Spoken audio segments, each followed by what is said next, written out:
তমলুক পৌরসভার প্রাক্তন চেয়ারম্যান তথা তমলুক সাংগঠনিক জেলা তৃণমূল কংগ্রেসের সহসভাপতি, প্রাক্তন তমলুক টাউনের সভাপতি, তমলুক পৌরসভার 20 নম্বর ওয়ার্ডের কাউন্সিলর চঞ্চল কুমার খাড়া নামে বুড়ি বুড়ি অভিযোগ থানায় লিখিত অভিযোগ জানিয়েছিলেন, কিন্তু এতদিন গ্রেপ্তার করতে পারেনি শাসক দলের নেতা থাকার সুবাদে। গতকাল সকাল 11টা নাগাদ তিনি বিভিন্ন অভিযোগের ভিত্তিতে চঞ্চল কুমার খাড়াকে বাড়ি থেকে নিয়ে আসেন তমলুক থানার পুলিশ।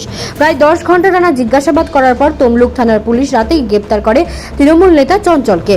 আজ সকালে মেডিকেল করে তমলুক জেলা আদালতে তোলা হবে তৃণমূল নেতাকে। অপরদিকে তৃণমূল নেতার গ্রেপ্তারের খবর শুনে সকালবেলায় তমলুক থানার সামনে বেশ কয়েকজন এলাকাবাসীকে দেখা যায় তৃণমূল নেতার বিরুদ্ধে ক্ষোভ দেখাতে। তৃণমূলের চঞ্চল ঘাটার পাড়ার বাসিন্দা ডক্টর পার্থসারথী মান্না বলেন, দীর্ঘদিন ধরে এসব নেতাদের কুকর্মে তমলুক অতিষ্ঠ হয়েছে। জোরপূর্বক অন্যের জায়গা দখল করা থেকে শুরু করে নানান অন্যায় করে বেরিয়েছে। পার্টি অফিসে বিভিন্ন লোককে ডেকে পুলিশের ভয় দেখাতো। আজ আমরা খুশি, আমরা এসব নেতাদের কাছ থেকে মুক্তি পেলাম।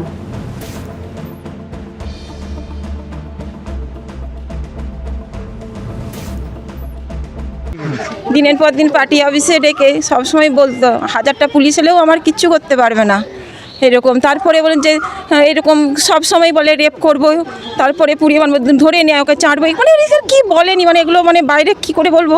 আমার বালিশটা এখনও ওই আমার ক্লাবের ছেলেগুলোকে দিয়ে খাঁড়াই এইসব করতো এতদিন ধরে, কিন্তু আমাদেরকে চঞ্চল খাঁড়া।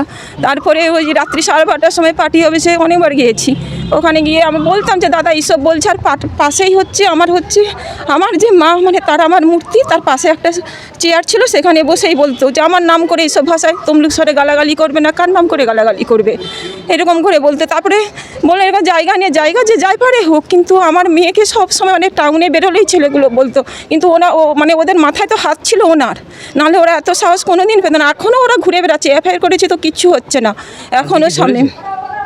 আজকে ধরেছে শুনেছি।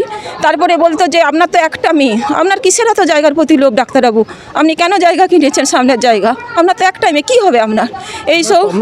সিন্ডিকেট রাজ চালাতো, সিন্ডিকেট রাজ তো চলতো, সবাই তো ভয়ে কিছু বলতে পারতো না, মুখ খুলতে পারতো না, একমাত্র মনে হয় আমরাই মুখ খুলেছি। মানে এত মানে কি বলবো, মানে দেওয়ালে আমার মেয়েটাকে তো অনেক দূরে পাঠিয়ে দিয়েছি, আমার এখন আর কোনো ভয় নেই, দেওয়ালে পুরো পিঠটা ঠেকে গেছে আমার।